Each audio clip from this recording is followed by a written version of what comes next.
The red sun of Kepler 442b was setting behind the crystal trees when Corporal Lee Dobbin finished checking the communication equipment. She wiped sweat from her forehead and looked at the strange purple sky. 3 months had passed since their team arrived on this alien world, and she still could not get used to how different everything looked. Dobbin was 24 years old and had been a soldier for 6 years. She came from Busan and missed the smell of the ocean. Here on this planet, the air smelled like metal and flowers mixed together. It was not bad, but it was not home either. The small outpost sat on top of a hill surrounded by tall crystal trees that rang like bells when the wind blew through them. The trees were beautiful but made it hard to hear enemies approaching. Dobbin had learned to read the vibrations in the ground instead. "Dobbin, come eat," called Sergeant Park Ji-woo from the main shelter. He was 35 years old and had scars on his left arm from fighting aliens on Proxima Centauri. Ji-woo was a good leader who cared about his soldiers. Dobbin walked to where her team was eating their evening meal. Private Kim Tae-ho sat cleaning his rifle for the 3rd time that day. He was only 19 and this was his first mission off Earth. Tae-ho was nervous but tried to hide it by staying busy. "The gun is clean enough," said Specialist Choi Min-ho with a smile. Min-ho was their medic and was 26 years old. He came from Seoul and always tried to keep everyone calm with jokes. "If you clean it anymore, there will be no metal left." Tae-ho looked up and smiled back. "I just want to be ready if something happens." "Something is going to happen," said Ji-woo in a serious voice. He spread a map on the table between them. "I have been watching the scanner readings all day. There is movement in the northern valleys. Lots of movement." Dobbin sat down next to them and looked at the map. Red dots showed where their sensors had detected activity. There were more dots today than yesterday. Much more. "Could be animals," said Min-ho, but his voice did not sound sure. "Animals do not move in straight lines," said Ji-woo. He pointed to the patterns on the map. "These are military formations. Someone is out there and they are getting closer." Dobbin nodded. She had been picking up strange radio signals for 2 weeks. The signals were not human, but they had structure like language. "Someone was talking, planning, organizing. How long do we have?" asked Tae-ho. "Hard to say," replied Ji-woo. "Maybe hours, maybe days. We need to stay alert." Dobbin opened her evening meal pack and pulled out her drink bottle. The liquid inside was supposed to taste like orange juice, but it never did. Military food was the same everywhere in the galaxy. She unscrewed the cap and took a small sip. The taste was different tonight. There was a metallic flavor that had not been there before. Dobbin made a face and looked at the bottle. The liquid looked normal, but something felt wrong. "Is your drink strange too?" asked Min-ho. "Mine tastes fine," said Tae-ho. "Maybe the recycling system has a problem," said Ji-woo. "We can check it tomorrow." Dobbin shrugged and put the bottle down. She had tasted worse things during her years as a soldier. Besides, they had bigger problems to worry about. The team finished eating as the first moon rose over the crystal forest. Kepler 442b had 2 moons, and both were bigger than Earth's moon. When they were both in the sky at the same time, the night was almost as bright as day. "I will take first watch," said Ji-woo. "Tae-ho, you take second. Dobbin third. Min-ho gets to sleep through the night because he patched up my arm yesterday." "Did not ask for special treatment," said Min-ho. "You get it anyway," said Ji-woo with a rare smile. As the others prepared for sleep, Dobbin walked to the edge of their camp. The communication equipment hummed quietly behind her. She looked out at the crystal trees and listened to them sing in the wind. Something was different about her body tonight. She felt more awake than usual. Her eyes seemed to see better in the dim light. When she listened carefully, she could hear sounds from far away that she had never noticed before.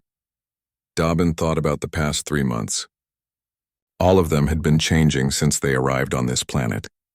Tae-ho could run faster and longer than before. Min-ho's hands had become steadier when treating wounds. Ji-woo's old injuries from Proxima stopped hurting. The planet's air was different from Earth's air.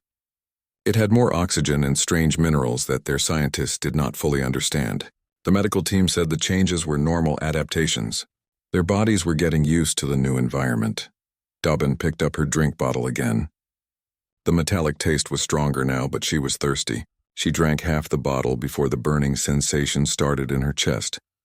At first, she thought it was just the bad taste making her stomach upset, but the burning got stronger. It spread from her chest to her arms and legs. Her heart started beating faster. Something was very wrong. Dobbin looked at the bottle in her hand. Someone had poisoned her drink. But who and when? She started to call for Minho, but then stopped. Moving through the crystal trees, she saw lights. Small green lights that pulsed like heartbeats. The lights were not natural. They were watching the human camp. The aliens had found them. Dobbin felt the poison working through her body, but instead of getting weaker, something else was happening. The burning sensation was changing. Her vision was getting sharper. Her hearing was becoming more sensitive. Her muscles felt stronger. Whatever was in that drink was not killing her. It was changing her. Through the trees, more green lights appeared. Dozens of them. They surrounded the camp in a perfect circle. The aliens had been planning this attack carefully. They had poisoned her drink and were waiting for her to die before moving in to kill the others. But Dobbin was not dying. She was becoming something else. In the crystal forest surrounding the human outpost, Commander Velkaran watched through his scope as the female human drank from the poisoned bottle. His 6 legs shifted position on the tree branch, while his 4 eyes tracked every movement of the target. Velkaran belonged to the Naxi race, ancient conquerors who had destroyed 47 civilizations across the galaxy. His people were tall, thin creatures with gray skin that could change color to match their surroundings. They had been watching these humans for many weeks, learning their habits and weaknesses. The poison in the humans' drink was called Death Whisper. It was made from the venom of the shadow serpents that lived on the Naxi homeworld. 1 drop could kill a full-grown Naxi warrior in minutes. The humans had received 3 drops. "Commander, all units are in position," whispered Lieutenant Zex Mora through the communication device. The Naxi had surrounded the human camp with 43 soldiers. Each one was invisible to human eyes, hidden by their color-changing skin and advanced cloaking technology. "Good," replied Velkaran. "The female should collapse soon. When she falls, we move in and eliminate the others. Make it quick and quiet. We cannot let them send a warning to their fleet." Velkaran had studied human biology for months. These creatures were weak and simple. They had soft skin, small teeth, and slow reflexes. Their technology was primitive compared to Naxi weapons. The only reason humans had survived so long in space was because they bred quickly and spread to many worlds. But that would end today. The Naxi fleet had orders to wipe out all human colonies in this sector. These 4 soldiers at the outpost were just the beginning. Soon, millions of humans would die, and their worlds would become new homes for the Naxi people. Velkaran watched the female human through his scope. She had finished drinking and was standing at the edge of their camp. Any moment now the poison would reach her heart and stop it forever.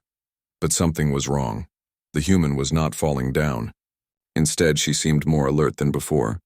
Her head moved back and forth as if she was listening for something. Her eyes were scanning the forest in a way that made Velkaran uncomfortable. "Commander," came another voice through his communicator. "Sergeant Nix Velo here. The target is still standing. The poison should have worked by now." "I can see that," hissed Velkaran. "Give it more time. Human biology might be different from our calculations." But Velkaran was starting to worry. The Naxi had used Death Whisper on many different species. It always worked the same way. First came pain, then weakness, then death. The human should be dead already. Instead, the female was moving toward the communication equipment. Her steps were steady and strong. She showed no signs of the poison affecting her at all. Back at the outpost, Dobbin felt the burning sensation spread through her entire body. But instead of pain, it was becoming something else. Energy. Power. Strength. She could hear conversations from the other side of the camp that should have been too quiet to understand. She could smell things in the air that had no name. Most importantly, she could see the green lights moving through the trees with perfect clarity. The aliens thought they were hidden, but to Dobbin's changing eyes, they glowed like stars in the darkness. Her heart was beating faster than it had ever beaten before, but she felt no fear or panic. Instead, her mind was becoming clearer and sharper. She could think of 3 different escape plans in the time it used to take her to think of one. Dobbin walked to the communication console and began typing a message to command headquarters. Her fingers moved across the keyboard faster than normal, and she found herself writing in complex technical language that she had never used before. The poison was not killing her. It was making her smarter, stronger, faster. She paused and looked at her hands. They looked the same, but they felt different. More precise, more capable. She made a fist and felt muscles that seemed twice as strong as they had been an hour ago. "Dobbin?" called Minho from behind her. "Are you feeling okay? You look different." She turned to look at him. Minho was 20 meters away, but she could see every detail of his face as clearly as if he were standing next to her. She could hear his heart beating. She could smell the soap he had used that morning. "I feel fine," she said. Her voice sounded the same to her, but Minho took a step backward. "Your eyes," he said quietly. "They are glowing." Dobbin touched her face. She could not see her own eyes, but she could feel energy moving behind them like electricity. "Minho, wake the others," she said. "We have company." "What do you mean?" "We are surrounded. I count 43 hostiles in the trees around our camp. They have been watching us for hours." Minho stared at her. "How can you possibly know that?" "I can see them." Dobbin pointed toward the crystal forest. "There is one behind the large blue tree at 2 o'clock. Another one on the hill at 10 o'clock. 3 more grouped together near the stream." Minho looked where she was pointing but saw nothing. "Dobbin, there is nothing there. Maybe the poison is making you see things." "It is not the poison making me see things," said Dobbin. "It is the poison making me see clearly." She walked to where Jiwoo and Taeho were sleeping. Her movements were silent and smooth like a hunting cat. When she touched Jiwoo's shoulder, he woke up instantly. "What is it?" he whispered. "We are under attack," said Dobbin. "They poisoned my drink, but it did not work the way they planned." Jiwoo looked at her face and saw the glow in her eyes. He had been a soldier long enough to recognize when something important had changed. "How many?" he asked. 43 that I can see. Probably more that I cannot. Weapons, unknown, but they are not human. They move differently. Their body heat is lower than ours." Taeho woke up and started to speak, but Jiwoo held up his hand for silence. In the forest, Commander Velkaran was getting angry. The human female was not dead. Worse, she seemed to be alerting the others. The surprise attack was failing before it had even started. "All units prepare to attack," he ordered. "The poison did not work. We go with the direct assault plan." But as he spoke, the female human looked directly at his hiding place. Even though his skin had changed to match the tree bark perfectly, even though his cloaking device was active, she was staring right at him, and she was smiling. Dobbin felt her body changing with every passing second. The poison that the aliens had put in her drink was reacting with something in her blood, something that had been building up for 3 months of breathing the strange air of this planet. Her bones felt lighter but stronger, like they were made of the same crystal material as the trees around them. Her muscles were growing denser and more powerful. Most importantly, her brain was working faster than it ever had before. She could process information at incredible speed. When she looked at the alien positions in the forest, her mind automatically calculated distances, angles of attack, and the best routes to reach each target. It was like having a computer built into her head. "Jiwoo," she whispered to her sergeant, "give me your sidearm." "Why?" "Because I am going hunting." Jiwoo looked into her glowing eyes and saw something that made him reach for his pistol without another question. He had seen many soldiers in combat, but he had never seen anyone look the way Dobbin looked right now. "There are 43 of them," he said, as he handed her the weapon. "I know," said Dobbin. "It will not take long." She checked the pistol quickly. "Standard military issue, 15 rounds in the magazine. Not much ammunition for fighting over 40 enemies, but Dobbin somehow knew it would be enough. Her enhanced senses told her exactly where each alien was hiding. She could hear their breathing patterns and heartbeats. She could smell their different body chemistry. Most importantly, she could see the heat from their bodies even through their camouflage technology. "Stay here," she told the others. "Keep the communication equipment running. When this is over, we will need to warn the fleet about what is coming." "Daebin, wait," said Minho. "Let me run some medical scans first. We need to understand what is happening to you." "There is no time," she replied. "They are getting ready to attack. I can hear them moving into position." This was true. In the forest, Commander Velkaran was ordering his troops to begin the assault. The Naxi soldiers were creeping closer to the human camp, their weapons ready. "Target the 3 males first," Velkaran commanded through his communicator. "Leave the female for last. I want to study what went wrong with the poison." But Velkaran did not know that Dobbin could hear every word he said. Her enhanced hearing had picked up their alien language, and her improved brain was translating it in real time. Dobbin moved to the edge of the camp. Her body felt like a perfectly tuned machine. Every muscle, every nerve, every sense was working together in harmony. She had become something new, something that the aliens had accidentally created with their failed attempt at murder. She took 3 deep breaths and stepped into the crystal forest. The first alien never saw her coming.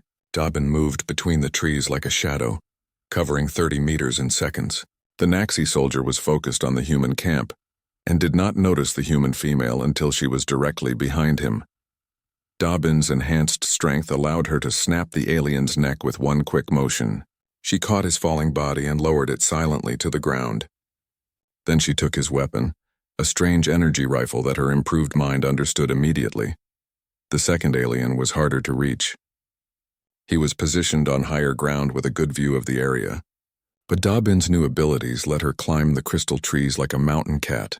She reached him from above, dropping down from a branch to land directly on top of him. This alien managed to make a small sound before she killed him, but it was too quiet for the others to hear over the wind in the trees. Dobbin continued moving through the forest. Her enhanced senses guided her to each target, while her improved reflexes let her kill quickly and silently.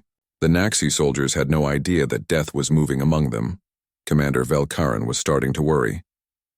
3 of his soldiers had stopped responding to communication calls. He tried to contact Sergeant Nix Velo but heard only silence. "All units, report status," he ordered. Only 38 voices answered instead of 42. "We have a problem," he announced to his remaining troops. "Something is hunting us." But Velkaran still did not understand what he was facing. He thought that maybe one of the human males had left the camp. He could not imagine that the poisoned female was not only alive but had become a perfect killing machine. Dobbin heard the commander's worried voice and smiled. She was learning their language faster with each conversation she intercepted. Soon she would understand everything they said. She moved toward a group of 3 aliens who were positioned near a small stream. They were nervous now, looking around for threats they could not see. Their fear made them easier targets. Dobbin approached from downwind so they could not smell her. She used the sound of the flowing water to cover her movement. When she was close enough, she threw a stone to distract them. All 3 aliens turned toward the sound. Dobbin attacked from behind, using their own energy weapons against them. The fight was over in less than 10 seconds. By now, Commander Velkaran knew that something terrible was happening. More than half of his soldiers had gone silent. The human camp was still quiet, which meant the remaining humans were not involved in the killing. "Retreat to position 7, he ordered his surviving troops. "We need to regroup and figure out what is happening." But Dobbin heard this order too. She moved faster through the trees, reaching position 7 before most of the aliens could get there. When they arrived, she was waiting for them. The massacre continued. Back at the camp, Jiwoo, Taeho, and Minho listened to the sounds from the forest. Strange energy weapon discharges, brief alien voices calling for help, then silence. "She is killing all of them," whispered Taeho. "How is that possible?" asked Minho. "I do not know," said Jiwoo, "but I am glad she is on our side." In the forest, Dobbin had eliminated 35 of the original 43 aliens. Only 8 remained, including their commander. She could sense their growing panic as they realized they were being hunted by something beyond their understanding. The poison had not killed her. Instead, it had awakened something in her human DNA that had been sleeping for millions of years. Something that made her the perfect predator, and the hunt was not over yet. Commander Velkaran crouched behind a large crystal formation with his 7 remaining soldiers. His 4 eyes darted back and forth, searching for any sign of movement in the forest. The ambush that was supposed to be simple had become a nightmare. "Commander," whispered Lieutenant Zex Mora, "we should call for backup from the main fleet." "No," hissed Velkaran. "If we admit that 4 humans defeated our entire strike force, we will be executed for cowardice. We finish this mission ourselves." But deep inside, Velkaran was terrified. In 40 years of military service, he had never seen anything like this. His soldiers were elite warriors who had conquered dozens of worlds. They did not die quietly in the darkness like prey animals. What was hunting them was not a normal human. Dobbin moved through the crystal trees like liquid death. Her enhanced senses tracked every heartbeat, every breath, every whisper of the remaining aliens. The energy weapon she had taken from her first kill felt natural in her hands, as if she had been born to use it. Her body had completed its transformation. Every cell was operating at maximum efficiency, powered by the alien poison that had been meant to destroy her. Her reflexes were faster than thought. Her strength was beyond human limits. Her mind processed tactical information at superhuman speed. She found the first of the remaining aliens hiding in a shallow cave. He was young, probably new to combat. His camouflage was good but not perfect. Dobbin could see the slight shimmer where his cloaking device bent the light. The young alien died without making a sound. 6 left. Dobbin continued her hunt. The next target was more experienced and had chosen a better hiding place on top of a tall crystal spire. But Dobbin's enhanced muscles allowed her to leap distances that would have been impossible for a normal human. She reached the spire in 3 bounds and eliminated the alien before he could raise his weapon. 5 left. Commander Velkaran heard the faint sound of energy discharge from the direction of the spire. Another of his soldiers had fallen to whatever monster was stalking them. "Spread out," he ordered the remaining troops. "If we stay together, it can kill us all at once." This was exactly what Dobbin wanted them to do. Separated aliens were easier to hunt than grouped ones. She tracked each soldier as they moved to different positions, noting their locations and planning her attack routes. The third alien tried to be clever. He positioned himself near the stream where the running water would cover the sound of Dobbin's approach. But he made a mistake by choosing the downwind side. Dobbin's enhanced sense of smell detected him easily.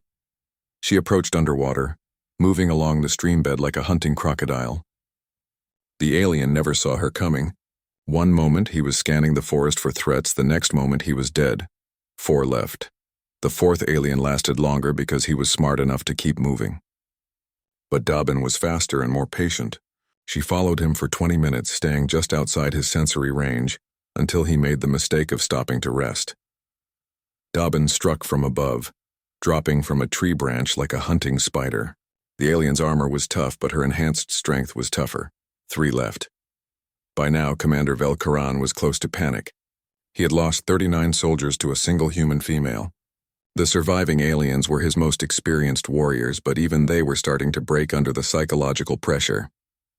"Commander," called Sergeant Nix Velo from his position 50 meters away, "I can see movement in the trees. It is coming toward your position." Velkaran raised his weapon and scanned the area around him. His 4 eyes could see in multiple light spectrums, and his armor had advanced detection systems. But he saw nothing unusual. "Where?" he whispered. "Behind you," said a voice in perfect Naxi language. Velkaran spun around to see the human female standing 3 meters away. Her eyes glowed with an inner light that hurt to look at. Her movements were fluid and precise. In her hands she carried one of their own energy weapons. "Impossible," he breathed. "You should be dead." "Your poison did not kill me," Dobbin said in his own language. "It made me better." Velkaran fired his weapon, but Dobbin was no longer where he had aimed. She moved faster than his nervous system could track, circling around him like a hunting cat. "How are you speaking our language?" he demanded. "Your poison enhanced my brain," she replied. "I learned your language by listening to your communications. I know about your fleet. I know about your plans to destroy human colonies." Velkaran tried to fire again, but Dobbin was already behind him. She grabbed his weapon arm and twisted it until the bones broke. The commander screamed in pain. "Where is your main fleet?" she asked. "I will never tell you," he gasped. Dobbin squeezed his broken arm. "You will tell me everything." From his hiding place, Sergeant Nix Velo watched in horror as their commander was interrogated by the human monster. He tried to aim his rifle at her, but she moved too quickly and unpredictably. The other surviving soldier, Private Kex Dano, was too frightened to move. He had pressed himself against a crystal tree and was trying to become invisible. Dobbin finished questioning Commander Velkaran and learned everything she needed to know about the alien invasion plan. The main Naxi fleet had 200 ships and was positioned just outside the solar system. They planned to attack 6 human colonies simultaneously, but they would not get the chance. Dobbin eliminated the commander with a quick motion and then turned her attention to the last 2 aliens. Her enhanced senses located them immediately. "You can surrender," she called out in their language, "or you can join your commander. Sergeant Nix Velo tried to run. Dobbin caught him before he had taken 10 steps. Private Kex Dano chose surrender. He dropped his weapon and stepped out from behind the tree with his forearms raised. "Please do not kill me," he begged. "I am just a soldier following orders." Dobbin studied him for a moment. Her enhanced mind was processing multiple possibilities. A living prisoner could provide more information about alien technology and tactics. "You will come with me," she decided. "You will help me understand your weapons and ships. If you try to escape or lie to me, you will die." The alien nodded frantically. Dobbin marched her prisoner back toward the human outpost. Behind them, the crystal forest was silent except for the wind singing through the trees. 42 alien soldiers lay dead, killed by a single human female who had been transformed by their own poison. The hunt was over, but the war was just beginning. When she reached the camp, Jiwoo, Taeho, and Minho stared at her in amazement. She looked the same on the outside, but everything about her movement and presence had changed. "Is it finished?" asked Jiwoo. "The scouting force is eliminated," said Dobbin, "but there is a main fleet of 200 ships coming. We need to warn Earth immediately." She pushed the alien prisoner toward Minho. "This one will help us understand their technology. Be careful with him. His species is more dangerous than they appear." Minho nodded and began securing the prisoner with medical restraints. "Dobbin," said Taeho quietly, "what happened to you out there?" She looked at the young soldier with her glowing eyes. "I became what humans need to be to survive in this galaxy," she said. "The aliens thought they could poison us because we are weak. They were wrong. Are you still human?" asked Jiwoo. Dobbin considered the question. Her body was human, but improved far beyond normal limits. Her mind was human, but operating at superhuman levels. Her heart was still human, still caring about her team and her species. "I am what humans can become," she said finally, "and I am just the beginning." Admiral Vectharian sat in the command center of the Naxi flagship, studying the tactical displays that showed the positions of his 200 warships. The fleet was massive, stretching across 50 kilometers of space near the edge of the human solar system. Each ship carried enough firepower to destroy a city. Together, they could turn entire planets into burning rocks. The humans had no idea what was coming for them. "Admiral," said his communications officer, "we have lost contact with Commander Velkaran's scouting force." "When did the signals stop?" "2 hours ago, sir." All 43 soldiers went silent at the same time. Admiral Vectharian frowned. Velkaran was one of his best commanders. It was not like him to lose communication during a simple reconnaissance mission. "Send a second scouting force to investigate," he ordered. "Yes, Admiral." But Vectharian was not worried. The humans were weak creatures with primitive weapons. Even if they had somehow defeated the first scouting party, they could not stand against the full Naxi fleet. On Kepler 442b, Dobbin was working with alien technology that she understood better than the aliens who had built it. Her enhanced brain could see patterns and connections in their engineering that revealed hidden capabilities. The energy rifle she had taken from her first kill was more than just a weapon. It contained a communication system, a computer database, and most importantly, a navigation beacon that was connected to the main Naxi fleet. "Incredible," she murmured as she accessed the alien data files. "Their entire battle plan is stored in this weapon."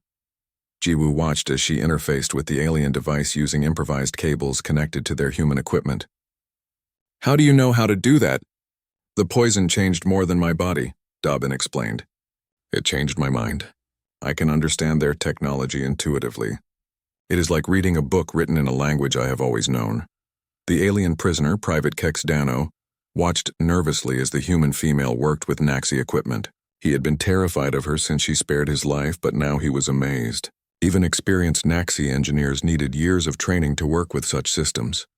"Impossible," he whispered. "You are just a primitive human." Dobbin looked at him with her glowing eyes. "We are not as primitive as you thought." Through the captured alien communication system, she could monitor conversations between the surviving Naxi forces. The main fleet was sending another scouting party to investigate what had happened to the first one. 40 more soldiers are coming," she announced to her team. "They will arrive in 6 hours. Can we handle 40 more?" asked Taeho. "We will not have to," said Dobbin. "I have a better idea." She continued working with the alien technology, her enhanced mind processing vast amounts of technical data. The Naxi ships used a quantum communication network that connected all their vessels. If she could access that network, she could do more than just monitor their conversations. She could attack their entire fleet. "Minho," she said, "I need you to take blood samples from me and run every test you can think of. We need to understand exactly what the poison did to my body. Why? Because if we can duplicate the process, we can create more soldiers like me." Minho began setting up his medical equipment. "Dabin, are you sure you want to do that? We do not know what the long-term effects might be." "The long-term effect of not doing it will be the extinction of the human race," she replied. "The Naxi fleet has 200 ships. Even if Earth's entire military mobilizes, we cannot defeat them with conventional weapons. But if there were more soldiers like you, then we might have a chance." As Minho worked on the blood analysis, Dabin continued her exploration of Naxi technology. She discovered that their ships had a critical weakness. The quantum communication network that connected them also served as a navigation system. If that network was disrupted, the ships would be unable to coordinate their attacks. Even better, if the network was corrupted with the right kind of virus, it could cause their ships' computers to malfunction catastrophically. "I can destroy their entire fleet," she announced. "How?" asked Jiwoo. "Their ships are all connected through their communication network. I can create a computer virus that will spread through their system and cause their engines to overload." The alien prisoner understood what she was saying and began struggling against his restraints. "You cannot do that," he said in broken human language. "Is impossible. Naxi systems have protective barriers. Your protective barriers were designed to stop other Naxi hackers," said Dabin. "They were not designed to stop a human mind that has been enhanced by your own poison." She began writing the computer virus, her fingers flying across the keyboard faster than human eyes could follow. The code she was creating was unlike anything that had ever been written before. It combined human creativity with superhuman processing speed. "This is incredible," said Minho, looking at his test results. "Dabin, the poison completely rewrote your genetic code. Your DNA is still human, but it has been optimized. Every system in your body is operating at peak efficiency. Can you duplicate it? Maybe, but it would be extremely dangerous. The process only worked for you because you had been breathing this planet's atmosphere for 3 months. Your body was already adapted to the environmental changes. What about the rest of us?" asked Taeho. "We have been here for 3 months too. You might survive the process," said Minho. "But there is no guarantee. We have to try," said Jiwoo. "If Dabin is right about the enemy fleet, we need every advantage we can get." Dabin finished writing the virus and uploaded it to the captured alien communication system. "It is done," she said. "The virus is now spreading through their network. It will take about 4 hours to reach all their ships." "And then what happens?" asked Taeho. "Then their engines will overload and their ships will explode." The alien prisoner was now frantically trying to escape his restraints. "You are destroying 200 ships," he cried. "Thousands of Naxi will die." "Your people came here to destroy millions of humans," Dabin replied coldly. "You started this war. We are going to finish it." She turned to her teammates. "Minho, start preparing the enhanced poison for the others. We need to be ready in case some of their ships survive the virus attack." "What about the second scouting force?" asked Jiwoo. "They will be here in 2 hours," said Dabin. "I will handle them the same way I handled the first group." "Alone?" "Unless you want to try the enhancement process now and help me." Jiwoo looked at his young soldiers and then at the glowing woman who had been his communications specialist just hours before. The choice was simple. Stay human and probably die, or become something new and fight back. "Do it," he said to Minho. "Give us the enhanced poison." "Me too," said Taeho. "I want to help protect humanity." Minho hesitated. "I should warn you that the transformation process is extremely painful. Dabin was unconscious for the worst part, but you will be awake. We can handle pain," said Jiwoo. Dabin smiled at her teammates. "When this is over, we will not be the same people we were this morning. We will be something new, something stronger." "Will we still be human?" asked Taeho. "We will be what humans need to become to survive among the stars," she replied. "The question is not whether we will still be human. The question is whether humanity is ready to evolve."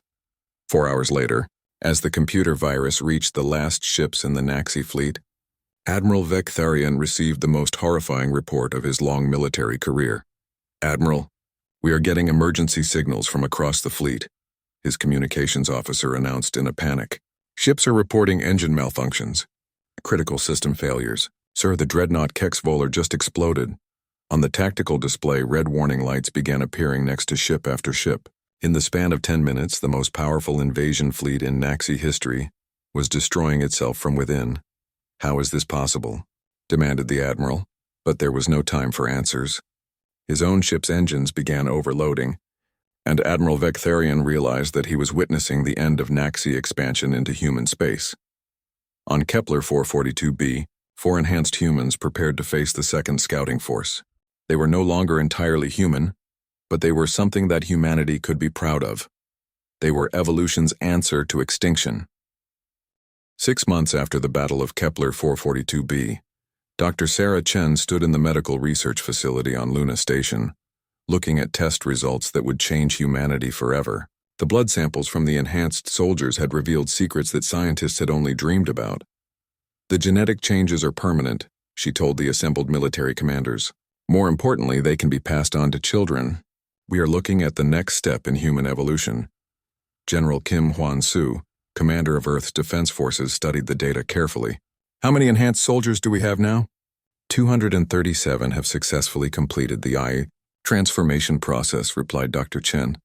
"The survival rate is improving as we better understand the requirements and their capabilities beyond anything we previously thought possible. Enhanced strength, speed, reflexes, and intelligence. They can interface directly with alien technology. Most importantly, they seem to be immune to most known biological weapons." General Kim nodded. "What about the children born to enhanced parents?" "The 3 babies born so far all show the genetic markers. They appear to be naturally enhanced from birth, without needing the dangerous transformation process." On Kepler 442b, Dobbin stood on the hill where the original outpost had been built. Watching the construction of humanity's first enhanced training facility, hundreds of volunteers from across human space were arriving daily, hoping to undergo the transformation that would make them into something more than human. Not all of them would survive the process, but those who did would become guardians of human civilization. Jiwoo approached from the main building, his own enhanced senses detecting Dobbin's presence long before normal human eyes could have seen him. "The second group finished their transformation yesterday," he reported. 15 survivors out of 20 volunteers. "Better odds than our first attempts," said Dobbin. "We are getting better at selecting candidates. The military wants to speed up the program. They want 10,000 enhanced soldiers within a year." Dobbin shook her head. "Quality is more important than quantity. One properly enhanced soldier is worth 100 normal ones in combat." This was true. Enhanced humans had proven themselves in 3 major battles against alien raiders. Each time, small squads of enhanced soldiers had defeated forces 10 times their size. Taeho and Minho joined them on the hill. Both had adapted well to their enhanced abilities and had become instructors for new trainees. "Any word from the Deep Space Patrols?" asked Minho. "The Rigel system is secure," replied Dobbin. "Our enhanced reconnaissance teams have established monitoring stations throughout the sector. If any hostile aliens enter human space, we will know about it immediately." "What about the Naxi survivors?" asked Taeho. Dobbin smiled grimly. "The few ships that escaped our virus attack have spread word about us throughout their empire. The Naxi have declared human space to be forbidden territory. They will not come back." This was humanity's new reality. For millions of years, humans had been prey animals hiding from predators, but the alien poison that was meant to kill them had instead awakened something that had been sleeping in their genetic code. Humans were no longer the weakest species in the galaxy. "I received a message from Earth Command this morning," said Jiwoo. "The first generation of naturally enhanced children are showing remarkable abilities. Some can interface with computers using only their thoughts. Others can see electromagnetic radiation like visible light." "Evolution does not stop," said Dobbin. "Each generation will be more capable than the last." A communication alert sounded from the main building. Dabin's enhanced hearing identified the specific tone pattern that indicated an urgent message from Earth. They made their way to the communication center, where a priority message was waiting for them. "Play it," said Dobbin. The holographic image of Admiral Park Min-jun appeared above the communication console. Enhanced Team Alpha, we have a situation developing in the Vega system. Long-range sensors have detected a massive alien fleet approaching human colonies. These are not Naxi ships. This is something new. The Admiral's expression was serious. The alien fleet consists of over 500 vessels, each one larger than anything in our database. They appear to be from a species we have never encountered before. Dobbin felt her enhanced senses sharpen with anticipation. Another threat to humanity meant another opportunity to prove what enhanced humans could accomplish. We need a reconnaissance team to investigate and gather intelligence, continued the Admiral. Enhanced Team Alpha has been selected for this mission. You will depart for Vega system immediately. Finally, said Tejo, I was getting bored with training exercises. These aliens might be more dangerous than the Naxi, warned Minho. Good, said Dobbin. We are more dangerous than we used to be too. They began preparing for departure, gathering equipment and reviewing star charts. But Dobbin paused to look out at the crystal forest where she had first discovered her enhanced abilities. 6 months ago, she had been a normal human communications specialist. The aliens who tried to poison her thought they were eliminating a weak creature who posed no threat to their invasion plans. They had been wrong in ways they could never have imagined. The poison had not killed her. Instead, it had unlocked potential that had been hidden in human DNA for millions of years. The same potential existed in every human being, waiting for the right catalyst to awaken it. Are you ready? Asked Jiwoo. Dobbin turned away from the window and picked up her equipment pack. Inside, she carried weapons and technology that combined human innovation with alien science. But her greatest weapon was the enhanced body and mind that the aliens had accidentally given her. I am ready, she said. Let us show this new species what happens when they threaten humanity. As their ship lifted off from Kepler 442b, Dobbin looked down at the planet that had changed everything. The crystal trees rang like bells in the wind, singing a song that sounded like a warning to any aliens who might be listening. Humanity was no longer the prey species hiding in the corners of the galaxy. The poison that was meant to destroy them had instead created something magnificent and terrible. They had evolved beyond their enemy's ability to understand or defeat them. The age of enhanced humanity had begun, and the galaxy would never be the same. In the deep space between stars, the massive alien fleet continued its approach toward human space. The creatures aboard those ships had conquered 1,000 worlds and destroyed dozens of civilizations, but they had never faced enhanced humans before. They were about to learn that some poisons do not kill their targets. Sometimes, they make them stronger. The war for humanity's survival was far from over. But the humans who would fight that war were no longer the same species that had first crawled out of Earth's oceans millions of years ago. They were something new. Something better. Something that would make the galaxy tremble when they spoke the words that had become their battle cry. We are human. We adapt. We overcome.